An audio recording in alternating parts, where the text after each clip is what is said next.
शान्ताकारं भुजगशयनं पद्मनाभं सुरेशं विश्वाधारं गगनसदृशं मेघवर्णं शुभांगं लक्ष्मीकान्तं कमलनयनं योगिभिर्ध्यानगम्यं वन्दे विष्णुं भवभयहरं सर्वलोकैकनाथम्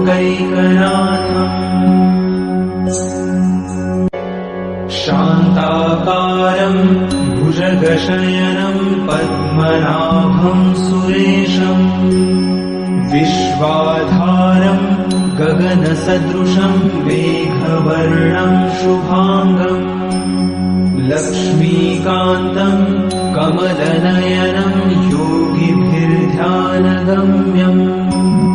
वन्दे विष्णुं भवभयहरं सर्वलोकैकनाथम्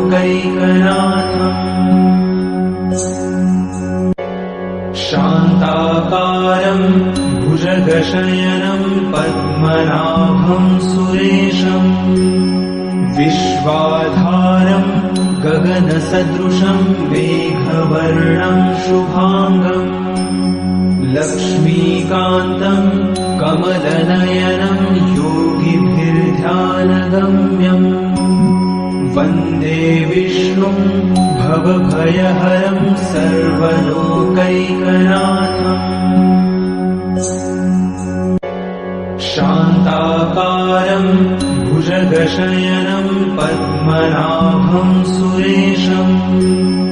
विश्वाधारं गगनसदृशं मेघवर्णं शुभांगं लक्ष्मीकान्तं कमलनयनं योगिभिर्ध्यानगम्यं वन्दे विष्णुं भवभयहरं सर्वलोकैकनाथम्